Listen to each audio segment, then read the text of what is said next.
Hello बच्चों। आज हम फिफ्थ क्लास का ईवीएस का mid term paper practice question paper को देखेंगे। तो जो आपका ईवीएस का पेपर है वो इसी तरीके से आएगा, इस प्रकार के ही सवाल आपसे पूछे जाएंगे। तो हम चलिए स्टार्ट करते हैं।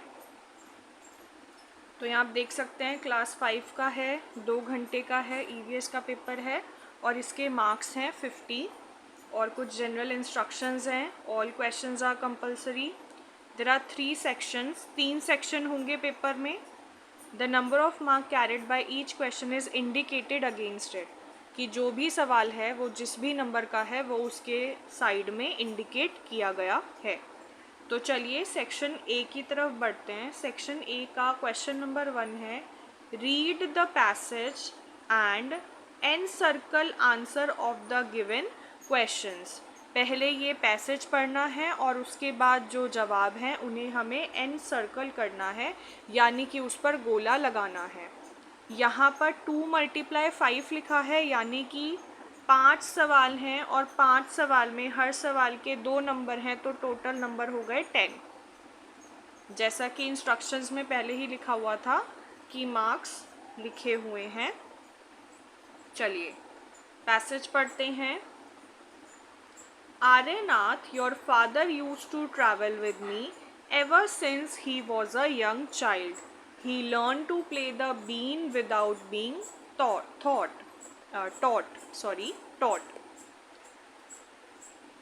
Now, the government has made a law that no one can catch wild animals and keep them. Some people kill the animal and sell their skins at high prices, so they made a law against this. अब यहाँ पर ये snake charmer story वाला जो chapter है उसमें से ये पैसेज लिया गया है। उसमें जो बच्चा है आर्यनाथ, तो उसको बोल रहे हैं कि तुम्हारे फादर मेरे साथ ट्रैवल करते थे, जब से वो बच्चे हैं तब से वो मेरे साथ ट्रैवल करते थे और उन्होंने बीन बजाना बिना सिखाए ही सीख लिया, यानी कि उन्होंने खुद से ही सीख लिया, उनको किसी ने सिखाया नहीं है। अब गवर्नमेंट ने एक लॉ बनाया है कि कोई भी वाइल्ड एनिमल को पकड़ नहीं सकता है और ना ही उनको रख सकता है। इसका कारण है कि कुछ लोग इन एनिमल्स को मारकर इनकी स्किन को बेच देते हैं, इसीलिए गवर्नमेंट को ये लॉ बनाना पड़ा कि कोई भी व्यक्ति जो वाइल्ड एनिमल्स हैं उनको पकड़ के नहीं रख सकता है, उनका शिकार नहीं कर सकता है, उन्हें अपने पास नहीं रख सकता है, ये लॉ के अगेंस्ट है। तो ये पैसेज था। अब इसके बाद क्वेश्चंस की तरफ चलते हैं। पहला क्वेश्चन है, what are the people who kill animals for their body parts called. उन लोगों को क्या बोला जाता है, कॉल्ड यानी बोला जाता है, उनको क्या बोला जाता है उन लोगों को हु किल एनिमल, जो एनिमल को किल करते हैं, मारते हैं, फॉर देयर बॉडी पार्ट्स, कि उनके शरीर के किसी अंग की वजह से वो उन एनिमल्स को मारते हैं। जैसे कि हमने ऊपर पढ़ा था कि उनकी स्किन बेचने के लिए वो उनको मारते हैं, तो ऐसे ही लोगों को क्या कहते हैं जो जानवरों की बॉडी पार्ट्स के लिए उनको मारते हैं। तो इसका आंसर हम ऑप्शंस में देखते हैं। अब मान लीजिए कि आपको क्वेश्चन का आंसर नहीं समझ में आ रहा है, तो अगर किसी क्वेश्चन में आपको ऐसी ही प्रॉब्लम हो रही है कि आपको क्वेश्चन का आंसर नहीं समझ में आ रहा है, तो आप सिर्फ उसके ऑप्शंस देखिए, ऑप्शंस में से कोशिश कीजिए आंसर ढूंढने की। जैसे सबसे पहला है फार्मर।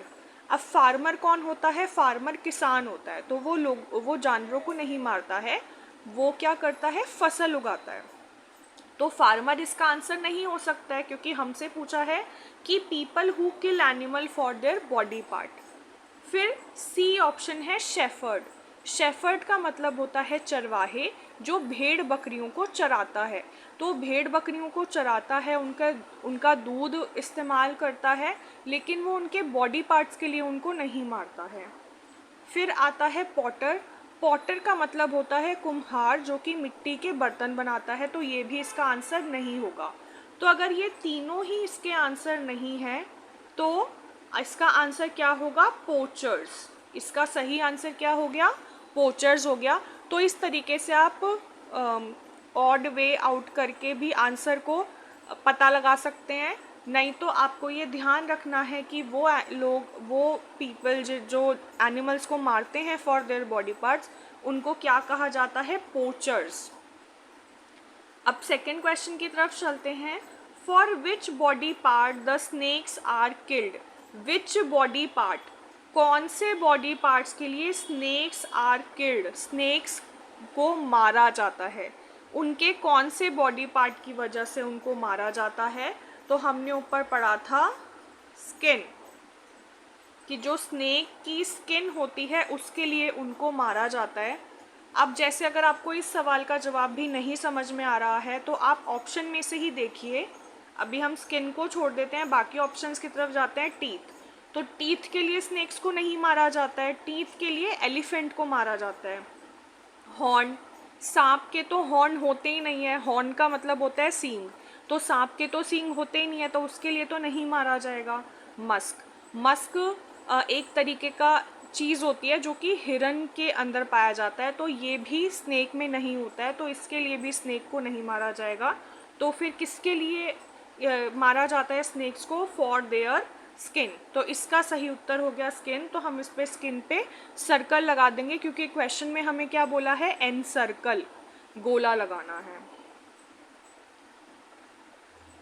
थर्ड क्वेश्चन, विच म्यूजिकल इंस्ट्रूमेंट, म्यूजिकल इंस्ट्रूमेंट यानी कि जो संगीत के जो वाद्य यंत्र होते हैं, जो संगीत बजाने में जो इंस्ट्रूमेंट यूज़ होते हैं वो, विच musical instrument snake charmers play during snake show? Snake charmers snake show के दौरान, यानी जब वो सांप का शो दिखा रहे होते हैं, तो वो कौन सा म्यूजिकल इंस्ट्रूमेंट बजाते हैं?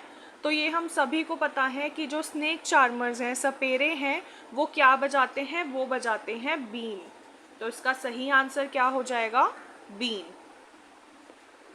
फोर्थ क्वेश्चन की तरफ चलते हैं। Which of these musical instrument is not made of dried guard? Guard का मतलब होता है लौकी या कद्दू। तो अब सवाल क्या पूछ रहा है? सवाल पूछ रहा है कि विच ऑफ दीज, इनमें से कौन सा, विच यानी कौन सा होता है, विच ऑफ दीज यानी इनमें से कौन सा, इन ऑप्शंस में से कौन सा म्यूजिकल इंस्ट्रूमेंट है जो कि नॉट नहीं बना है सूखे कद्दू से या सूखी लौकी से, कौन सा इंस्ट्रूमेंट नहीं बना है? ये हमें ध्यान रखना है। अक्सर हम ये गलती करते हैं कि हम नॉट नहीं पढ़ते हैं, हम समझ लेते हैं कि हमें बताना है कि कौन सा ड्राइड गॉड से बना है, तो हमें ये गलती नहीं करनी है। यहाँ पर नॉट लिखा है तो यानी हमें वो बताना है जो नहीं बनता है। तो बीन, तुम्बा, खंजड़ी और ढोल, इसमें से ढोल जो है वो ड्राइड गॉड से नहीं बनता है, तो इसका सही आंसर होगा ढोल, जो कि नहीं बनता है, not. Okay, now next question, what are the areas? Areas वो कौन से एरिया हैं वेयर नोबडी, कोई भी नहीं, कैन हंट एनिमल और destroy the jungle are called? वो कौन से एरिया होते हैं जहाँ पर कोई भी एनिमल्स को हंट नहीं कर सकता है और जंगल को डिस्ट्रॉय नहीं कर सकता है? तो उन जगहों को क्या कहते हैं?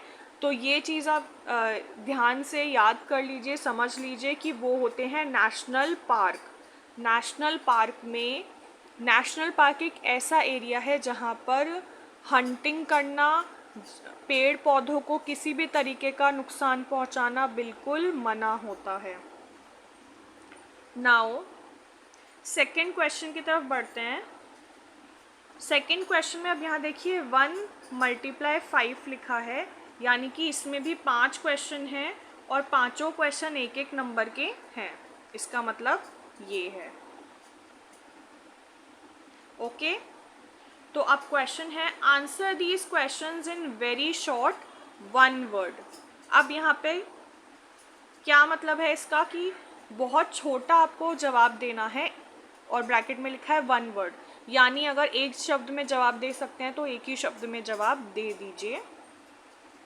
और 1 नंबर के क्वेश्चंस में आप छोटा जवाब भी देंगे तो उसमें आपको मार्क्स मिल जाते हैं। तो फर्स्ट क्वेश्चन है, write name of any one disease caused by mosquitoes. किसी एक ऐसी डिजीज का नाम बताइए जो मॉस्कीटो मच्छर के काटने से फैलती है। तो हम सभी को पता है कि मच्छर के काटने से क्या फैलता है, डेंगू और मलेरिया। तो आप डेंगू मलेरिया में से कोई भी एक शब्द यहाँ पर लिख सकते हैं। नाउ नेक्स्ट क्वेश्चन है, which vehicle is use for travelling to the space. Space यानी अंतरिक्ष। तो अंतरिक्ष में जाने के लिए हम कौन सा व्हीकल यूज़ करते हैं। तो अब अंतरिक्ष में जाने के लिए हम कुछ कार बस ये चीज़ें तो नहीं यूज़ कर सकते हैं। अंतरिक्ष में जाने के लिए जो स्पेशल जो व्हीकल है उसको कहते हैं स्पेस शिप या फिर स्पेस क्राफ्ट। स्पेस क्राफ्ट या स्पेस शिप। ओके, अब थर्ड क्वेश्चन है, write name of any one food item. किसी एक ऐसी फूड आइटम का नाम लिखना है which a person suffering from anaemia should eat to overcome deficiency of iron. कि हमें किसी ऐसे एक फूड आइटम का नाम लिखना है जिसको वो पर्सन खा सकता है या उसको खाना चाहिए जिसको अनीमिया है यानी जिसमें खून की कमी है या आयरन की कमी है। तो उसे कौन सा खाना खाना चाहिए, आपको कोई एक खाना इसके अंदर लिखना है। तो बहुत सारी चीज़ें होती हैं जो जब आयरन की डेफिशिएंसी हो जाती है तो डॉक्टर हमें कहते हैं, जैसे पालक या हरी पत्तेदार सब्जियां हो गई या फिर दालें हो गई, नट्स एंड सीड्स हो गए, ड्राइड फ्रूट हो गए, जैगरी, रोस्टेड चना, ये सब चीज़ें हम इसमें से कोई भी एक चीज़ लिख सकते हैं।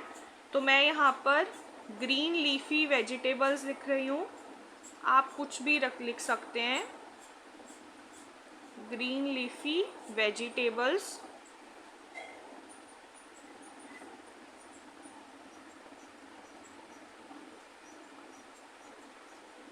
ग्रीन लीफी वेजिटेबल्स या फिर लेंटिल्स, लेंटिल्स यानी दालें, आलमंड, बादाम, कैशू, काजू, इस तरीके की चीज़ें आप यहाँ पर कोई भी एक या दो आप यहाँ पर लिख सकते हैं। नाउ नेक्स्ट क्वेश्चन है, to preserve raw mangoes. Raw mangoes का मतलब होता है कच्चे आम। कच्चे आम को प्रिजर्व करने के लिए 1 साल के लिए हम क्या कर सकते हैं। तो देखिए, अगर हम कच्चे आम को ऐसे ही लाके अपने घर में रख देंगे तो कुछ टाइम बाद वो राइप हो जाएगा या राइप होके वो ख़राब हो जाएगा। हम उसको 1 साल तक ऐसे ही नहीं रख सकते हैं। तो इसके लिए हम क्या करते हैं, हम उसको सुखा कर अच्छे से उसमें से सारा पानी निकाल के उसको अच्छे से सुखाकर फिर उसमें नमक, तेल और कई मसाले लगाकर और फिर उसका हम अचार बना सकते हैं। अगर हम अचार बना के उसे रखेंगे तो हम उसको 1 साल या 1 साल से भी ज़्यादा समय के लिए भी उसको प्रिजर्व कर सकते हैं। तो इसका आंसर क्या होगा कि हम क्या कर सकते हैं, वी कैन मेक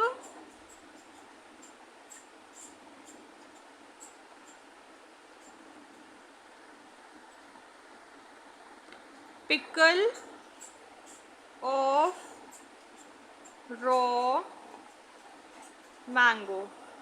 और सिंपल आप पिकल लिख देंगे सिर्फ एक शब्द में। अगर आप पिकल भी लिख देंगे तो भी कोई वो गलत नहीं होगा। अगर इतना नहीं भी समझ में आ रहा है, सिंपल लिखिए पिकल, PICKLE। पिकल का मतलब होता है अचार। ओके, यानी कि अगर हम कच्चे आम का अचार बना देंगे तो हम उसको 1 साल तक प्रिजर्व करके रख सकते हैं। उसके बाद सेक्शन ए का लास्ट क्वेश्चन है, write name of one fort which is situated in Hyderabad. तो जो आपका चैप्टर है वॉल्स टेल स्टोरीज, उसमें इसी फोर्ट के बारे में बात की गई है जो कि हैदराबाद में है और उसका नाम क्या है? गोलकोंडा फोर्ट। गोलकोंडा फोर्ट, तो इसका आंसर हो जाएगा गोलकोंडा फोर्ट। नेक्स्ट क्वेश्चन की तरफ चलते हैं। अब नेक्स्ट क्वेश्चन स्टार्ट होता है सेक्शन बी का। अब हम आ गए हैं सेक्शन बी में और ये थर्ड क्वेश्चन है, फिल इन द ब्लैंक्स। आपको ब्लैंक्स फिल करने हैं और आपको यहाँ पे ऑप्शंस भी दिए हुए हैं। तो बेटा ध्यान रखना है, आपको इसी में से आंसर लिखने हैं, अपनी तरफ से आपको कुछ नहीं लिखना है, इनमें से ही आपको ढूंढकर आंसर लिखने हैं। ओके, अब पहला क्वेश्चन है, पहला पार्ट है, one can identify different tastes. कोई भी डिफरेंट टेस्ट को आइडेंटिफाई कर सकता है of food by testing and dash, कि कोई भी व्यक्ति खाने के टेस्ट को पहचान सकता है टेस्ट करके, और कैसे? टेस्ट करके भी पहचान सकता है, और क्या तरीका है टेस्ट पहचानने का? तो वो है स्मेलिंग, सूंघ कर भी हम पहचान सकते हैं कि उसका टेस्ट कैसा होगा। आप सूंघ के बता सकते हैं कि ये चीज़ मीठी होगी या ये चीज़ कड़वी होगी या इसका टैंगी टेस्ट होगा। स्मेल से भी आप ये चीज़ बता सकते हैं। तो पहले का आंसर क्या हो गया? स्मेलिंग। तो पहले का आंसर हो गया स्मेलिंग, पहले में हमने स्मेलिंग लिख दिया। अब उसके बाद सेकंड क्वेश्चन है, we store onion and garlic in dash place, कि हमें प्याज और लहसुन कैसे प्लेस में रखना चाहिए? तो हमें ड्राई प्लेस में रखना चाहिए, सूखे जगह में रखना चाहिए। अगर हम कहीं गीली जगह में उसको रखेंगे जहाँ गीलापन है, तो क्या होगा? गीले होने की वजह से वो जो है सड़ जाएंगे। थर्ड है, malaria spread by female mosquitoes known as dash mosquito. Malaria जो है वो मादा मच्छर के काटने से फैलता है और उस मॉस्किटो को क्या बोला जाता है? एनोफिलीज। क्या बोला जाता है? एनोफिलीज। अब मान लीजिए कि आपको ये सवाल का जवाब नहीं पता है कि उसको एनोफिलीज बोला जाता है, तो आप इसको अभी छोड़ दीजिए, आगे वाले क्वेश्चन पे चलते हैं। यहाँ पर है, Golconda fort has very dash walls, कि गोलकोंडा फोर्ट की दीवारें कैसी हैं? दीवारें बहुत मोटी हैं। तो यहाँ पे मोटी के लिए हम क्या लिखेंगे? थिक। तो यहाँ पर आ जाएगा थिक। अब हमारा थिक भी हो गया, हमने स्मेलिंग भी लिख लिया, ड्राई भी लिख लिया, थिक भी लिख लिया। अब हमारे पास दो ऑप्शन बचे हैं, ग्लोब और एनोफिलीज। हमें नहीं पता कि आगे वाले में क्या आएगा, पढ़ के देखते हैं। From space our earth look like a dash, कि स्पेस से हमारी पृथ्वी कैसी दिखती है? तो सुनीता इन स्पेस वाले चैप्टर में हमने क्या पढ़ा था? हमने क्लास में देखा भी था कि अर्थ कैसी दिखती है? ग्लोब की तरह दिखती है। जब उसको हम स्पेस से उसकी फ़ोटो खींचेंगे तो कैसी दिखेगी? ग्लोब की तरह दिखेगी, जो कि आपने क्लास में भी देखा था। तो यानी कि फिफ्थ क्वेश्चन का आंसर क्या हो गया? ग्लोब। तो यहाँ पे आपने लिख दिया ग्लोब। अब आप देखेंगे बच्चा कि आपने 5 में से 4 सवाल के जवाब लिख दिए। अब एक सवाल आपको नहीं आता था इसमें से, ये वाला मलेरिया वाला मान लीजिए कि आपको नहीं आता था, आपको नहीं नाम याद था मच्छर का, लेकिन अब लास्ट में एक ही ऑप्शन बचा है और यहाँ पे भी एक ही ऑप्शन बचा है। तो यानी कि जो बचा है वही इसका जवाब होगा, क्योंकि हमें इसी में से ही आंसर लिखना है। तो इस वाले क्वेश्चन का आंसर क्या हो जाएगा? एनोफिलीज। तो मान लीजिए कि आपको पेपर में भी ऐसे प्रॉब्लम होती है, आपको किसी एक सवाल का जवाब नहीं आता है, तो आप इस तरीके से जो लास्ट में बचता है उसको आप उसका आंसर लिख सकते हैं।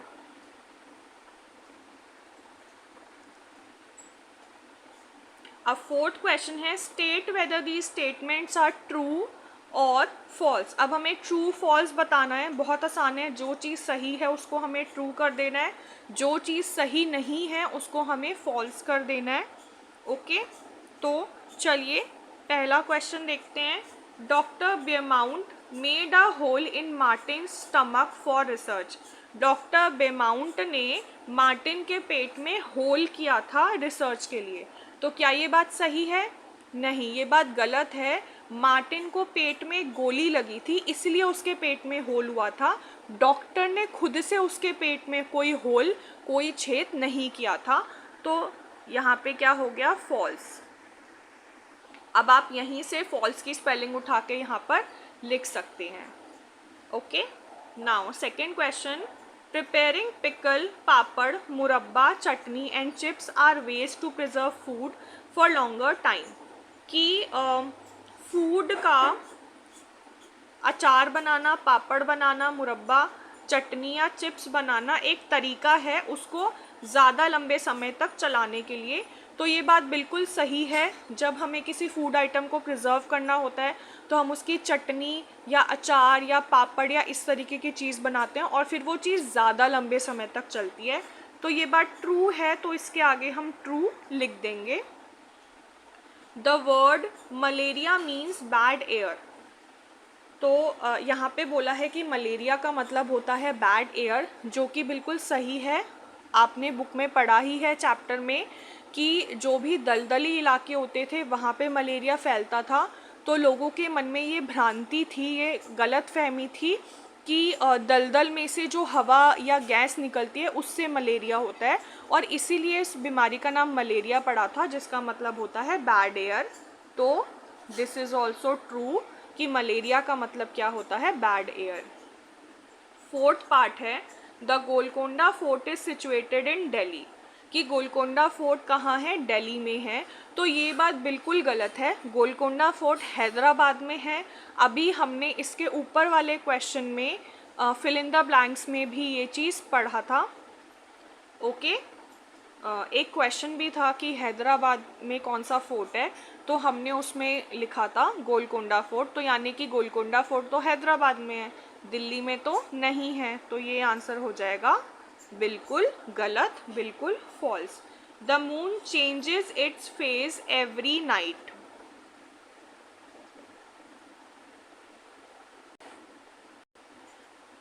तो इसका आंसर ये हो जाएगा फॉल्स, क्योंकि मून जो है वो हर दिन, हर रात को अपना उसका फेस चेंज नहीं होता है. हर 15-15 दिन में उसका फेस चेंज होता है. तो इसका आंसर हो जाएगा false. Now next question is encircle the odd one out. Odd one out यानी कि जो नाम हमें दिए हुए हैं उसमें जो हमें ऑड लग रहा है, जो सबसे मिलता जुलता नहीं है, उसको ऑड वन, उसको अलग करना है, उसको हमें एनसर्कल करना है, उस पर गोला लगाना है. ओके. तो सबसे पहला है स्वीट, सार, टंग, बिटर, सॉल्टी. स्वीट का मतलब होता है मीठा, सार का मतलब होता है खट्टा, टंग का मतलब होता है जीभ, बिटर का मतलब होता है कड़वा, और सॉल्टी का मतलब होता है नमकीन. तो इसमें ऑड वन आउट क्या होगा, कौन सा वाला ऑड है? तो स्वीट, सावर, बिटर और सॉल्टी ये सब टेस्ट हैं, लेकिन टंग कोई टेस्ट नहीं है. टंग वो ऑर्गन है जिससे हम टेस्ट को महसूस कर पाते हैं. तो टंग इन टेस्ट से अलग है. तो इसमें हम किसे सर्कल करेंगे, टंग को सर्कल कर देंगे. इसका सेकंड पार्ट है मिल्क, पापड़, चटनी, पिकल, बड़ियाँ. अब देखिए, पापड़, चटनी, पिकल और बड़ियाँ ये वो तरीके हैं जिनसे हम खाने को प्रिजर्व करते हैं, जिससे वो ज़्यादा समय तक चले. लेकिन मिल्क ऐसा कोई तरीका नहीं है जिससे हम किसी फूड को प्रिजर्व करें. मिल्क तो अगर हम 2-3 दिन से ज़्यादा रख लें तो वो वैसे ही ख़राब हो जाएगा, सड़ जाएगा. तो इसमें ऑड क्या हो जाएगा, मिल्क. नेक्स्ट है dengue, cholera, chikungunya, malaria, flu. इसमें देखिए कि वैसे तो ये सभी कोई ना कोई बीमारियां हैं, लेकिन डेंगू, चिकनगुनिया, मलेरिया, फ्लू इसमें क्या होता है, इंसान जब बीमार पड़ता है तो उसको फीवर हो जाता है. लेकिन कॉलेरा में क्या होता है, उनको वॉमिटिंग और लूज मोशन हो जाते हैं. तो ये इन बाकी सबसे डिफरेंट है. तो इसमें डिफरेंट क्या हो जाएगा, कॉलेरा. फिर है north, south, east, west, map. अब यहाँ देखिए, नॉर्थ, साउथ, ईस्ट, वेस्ट ये दिशाएं हैं, उत्तर, दक्षिण, पूर्व, पश्चिम ये सब क्या है, दिशाएं हैं. लेकिन मैप कोई दिशा नहीं है, इसलिए इसमें ऑड क्या हो जाएगा, मैप हो जाएगा. देन अर्थ, मून, सन, ग्लोब, स्टार. इनमें आप देखेंगे कि अर्थ, मून, सन और स्टार, ये सब क्या है, स्पेस में पाए जाते हैं। ये सारी चीज़ें स्पेस में हैं, लेकिन ग्लोब स्पेस में नहीं है। ग्लोब तो अर्थ पर होता है। ये बस बच्चों को दिखाने के लिए, समझाने के लिए, या हमें समझने के लिए कि अर्थ का क्या कैसे ही होती है, इसलिए होता है। मतलब इसका कुछ ये सन या स्टार की तरह नहीं है, तो इसमें ऑड क्या हो गया, ग्लोब ऑड हो गया। ओके, तो ये हमारा आज का था। हमने आज सेक्शन ए और सेक्शन बी किया है। सेक्शन सी हम नेक्स्ट पार्ट में करेंगे, तो सभी बच्चे इसको अच्छे से समझ लेना।